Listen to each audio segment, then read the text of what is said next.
Hi everyone, this is Heather Lottinen from the Flourish Academy. This is episode 519. I find this terribly ironic that I sit here about to explain to you that I had a hard drive system failure that just did not end up going in a good direction. Let me begin by saying I was currently using a 4 terabyte Western Digital external hard drive as my working, what I label my photography volume. It has all of my client photos, my family photos, as well as a lot of Photoshop documents like promotional materials for the Flourish Academy, logos, information about the membership, all of my videos and workbooks are on this external drive. I had it backed up to right here behind me, a Drobo RAID 5 array. Now, I've had this system in place for probably 14 or 15 years, different devices, obviously.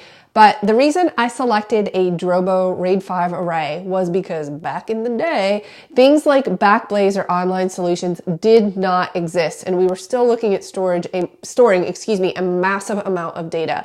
I chose the RAID 5 array because I have a very low tolerance for risk. Now, if you're not familiar, the way a RAID array works, in my case, there are 5 disks in bays inside of the Drobo, and the data is spread across all 5 disks, which means that if one of those disks fail, they can rebuild themselves. So that's the beauty of a Drobo. I spent a lot of money on the system, and for many, many years, I love it. Okay, but that's the backup to the external working drive that I use. Again, that's a Western Digital 4 terabyte.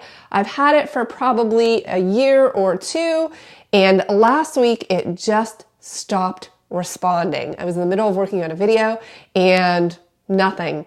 Couldn't get it to load. It would mount, though I could see it, so I tried mounting it on my laptop as well as my husband's iMac. It mounted every time. I could see it. I could even sometimes get a few folders to open, but then it would just sit there and spin. So obviously there was an issue, but I thought to myself, no problem.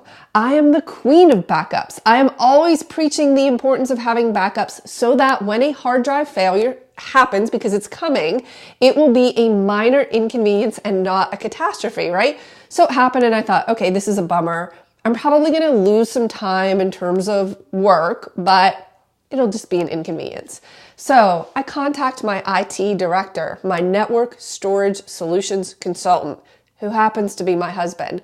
And I said, hey, this drive is failing. I'm ordering a new one. I'll just need to restore from the most recent backup. And he said, don't you remember that I was telling you that something's been wrong with the Drobo for a little while now and things haven't been backing up probably like you think? I said, excuse me? What are we talking about here? And he said, one of the drives failed and it was rebuilding itself and something was corrupted and it started to have issues. I don't pretend to understand that. I just know enough that it wasn't working. So I said, okay. What do you mean? When was the most recent backup that was functional? And he said, I don't know, you'd have to look at your files and determine, but let me see that drive. So he took my external drive, so the Western Digital.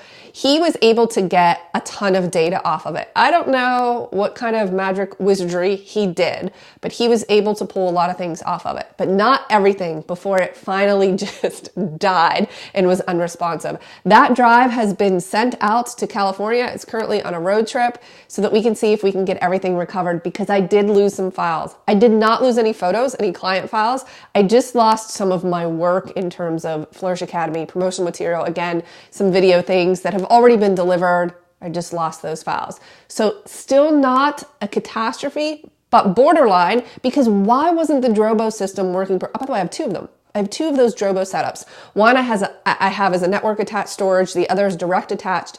We would use the Drobo dashboard to keep the updates current in terms of changes on the hard drives. The way it worked was we did our this is years ago, initial full backup of the hard drive, and then the Drobo would look at the external drive every evening at a certain time, and it would just copy over or back up things that changed. And it worked beautifully for years until it didn't. Here's the thing. Number one, you have to have a backup because these drives are going to fail. trust me, if it failed on me, it's going to fail on you because it fails on everyone. That Western digital drive sat on my desk, very protected. So I'm not even the person, I know some of you guys are taking these external drives, you're throwing them in your bag, you're traveling with them.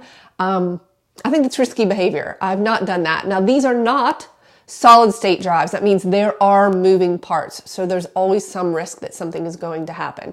Okay, that drive is out. We're waiting to hear back to see can they recover it and how much is it going to cost, because I'm going to have to pay it. There are some files that I really want. I need. I wouldn't say it would be the end of the world, but it would certainly, I would classify it as a major bummer because there are some things I would need to recreate. In the meantime, I ordered a Western Digital 8 terabyte, a standard drive, not a solid state drive. Why? I love solid state. No moving parts. In theory, they should last longer and have fewer issues in theory, but nobody knows quite for sure.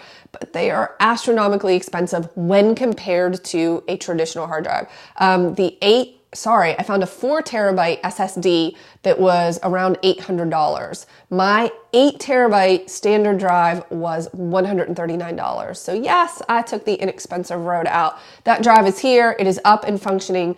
Craig was able to copy things over from his backup onto that drive. My most recent working backup, okay, I said this previously, Craig was able to recover a lot of files from the hard drive that was having issues.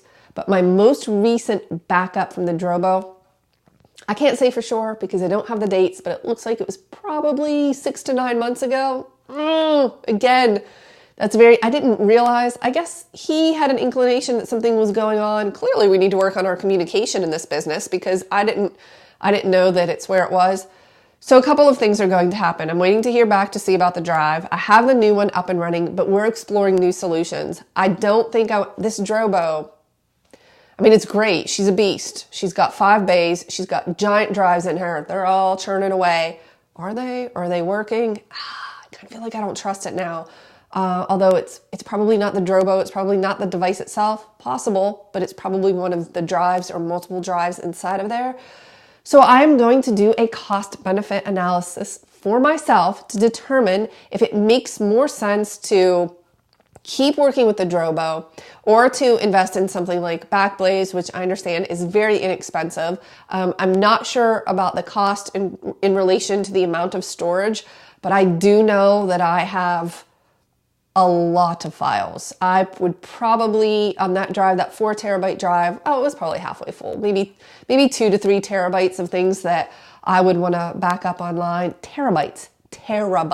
That is a lot of data. One of my issues has been video storage. So with all of the screencasts I keep the original file. I use an application called Camtasia to generate those. I keep the original file plus the exported MP4. I upload those to YouTube. I have tons of videos in the Academy that I refer back to. I probably need a better solution to separate out video storage from photo storage. They both take up massive amounts of space, but I'm wondering if I should just keep these separate. If I should have a drive that is dedicated to video storage and one that is dedicated to photos and files.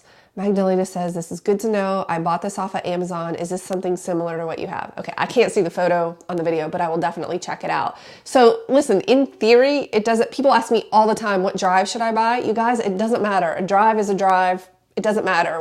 Whether it's Seagate, LaCie, Western Digital, the only difference is solid state versus a traditional spinning hard drive, which has moving parts. That's the only difference right now. Anything else is just really personal preference, because ultimately hard drives will fail. Now, again, the jury is still out on how long, what the mean time to failure is going to be on the solid state drives. There's just, there's some data out there, but we don't have the data that we do on the traditional spinning drives. So it's going to fail. So it really doesn't matter in terms of brand. I like Western Digital. I like LaCie. I like Seagate. I've heard that Samsung makes some nice drives. Okay, she is saying it's a LaCie Porsche design 6 terabyte. Yeah, I'm sure it's fine. Do you know if it's traditional or SSD? Is it solid state? I prefer solid state. I would have purchased solid state. I just didn't want to spend the money on it. It was so expensive, and I'm wondering if maybe I should do the videos on a higher end solid state drive. I do so many videos. And maybe keep my photos separate on the 8 terabyte Western Digital. The bottom line is this. I'm an engineer by trade. And in engineering terms, we always said that 1 is none and 2 is 1. And that just means if you have things in one place, you might as well not have it anywhere because it's going to fail. If you have it in 2 places, well, that's as good as having it in 1 place. If you have it in 3, that's like having it in 2. So it's always this N+1 redundancy. I was so risk averse that I had a RAID 5 array. That's 5 drives. That means if one failed, it could rebuild it. And I've heard it kick on. It was rebuilding itself the other day. It has lights on the front. They were all green except one was like flashing this like orange, red, ominous color, like, help me, help me. And I'm like, to have 2 systems experience failure at the same time is pretty rare, but obviously it happens. So when it comes to client work, I don't think you can be careful enough. I think that you should have it backed up. You should have a working drive. You should have it backed up locally on another external drive and probably backed up online. If that makes sense. Is it going to cost you money? Yes, but money is worth the peace of mind because when it fails, and it's going to happen, you want it to be a minor inconvenience and not a catastrophe. Please learn from me. Check your backups. That was the problem. You are only as good as your most recent backup. So how do you know that you would be able to restore from a backup? I would love to like turn on a siren right now and say, woo, woo, woo, fire drill. Right now, unplug your external hard drive and pretend like it's toast. Would you be able to restore and back up everything that's on your drive from somewhere else? Would you be able to do that right now? And are you sure? Because I thought I was, but I had not tested it recently to make sure. Again, I did not lose any client images, thank goodness, but I did lose some of my own work, which I would classify as unfortunate. I hope that you found this useful, but more importantly, I hope that it encourages you to get your backup system in place and test it thoroughly to make sure it's working so you don't find yourself in this situation. I'll see you in the next video.